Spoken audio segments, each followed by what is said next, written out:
Welcome to the deep dive. Today, we're jumping into a really foundational book, well, excerpts from it anyway. Rich Dad, Poor Dad, A Wealth Mindset. We want to unpack its core ideas about money, maybe challenge some traditional views you might have. Think of it as a shortcut to the big takeaways. Definitely. And, the whole book really hinges on this contrast between two father figures Yeah. in Robert Kiyosaki's life. Right. You've got his actual dad, highly educated, but always kind of struggling financially. That's the poor dad. Okay. And then there's his friend's dad, less formal education, but a really savvy entrepreneur, very wealthy, the rich dad. That difference in their thinking, it's stark, isn't it? It's everything. It shapes the entire philosophy in the book. Yeah, I mean, what really grabs you first is how they viewed work and money. Poor Dad's world was all about, job security. Get good grades, get a safe job. Exactly. Work hard for your money. Safety first. Avoid risk. That was the mantra. But then rich dad just flips that completely.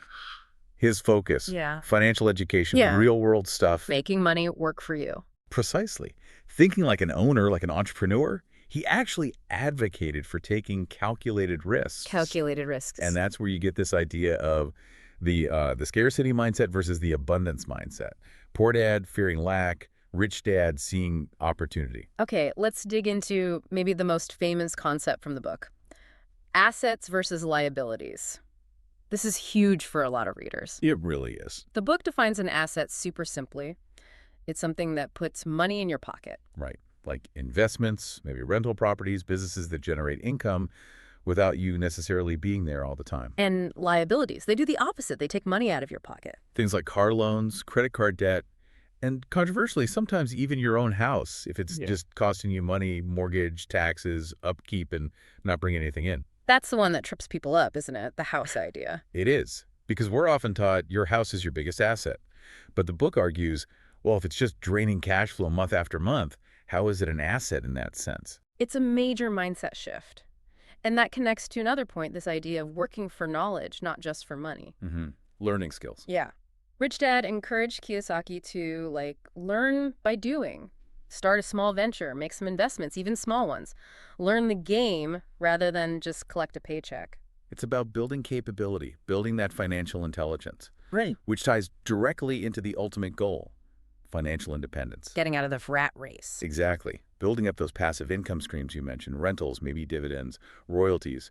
So you're not solely reliant on trading your time for a salary. Which raises the question, what skills do you actually need for that? It's not always what you learn in school. Not usually, no. The book points towards things like understanding sales, investing, basic accounting, maybe some law, real-world financial literacy. And simple habits, too, like pay yourself first. Oh, fundamental. Save and invest before you pay your bills. Even small amounts, just building the habit. Which brings us to the broader point about education.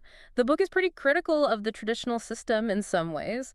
Well, it argues that formal education trains you to be a good employee, but doesn't necessarily teach you how to manage or grow wealth. Right. It doesn't teach financial literacy in a practical sense. So the book really pushes seeking out mentors, reading books on finance, learning about taxes, markets, taking control of your own financial education. It's definitely been influential, a sort of gateway book for many into personal finance. Hugely popular. But it's fair to mention the criticisms too, right? Some say it's maybe too simplistic sometimes. Or lacks specific actionable steps. Like, how exactly do you buy your first rental property with no money down? It doesn't always spell that out. True.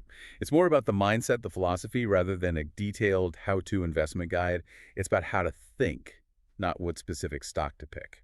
So wrapping this up, what Rich Dad, Poor Dad really does is it challenges you. It's a call to rethink how you approach money, to take charge of learning about it, and to focus on building assets. Owning things that pay you.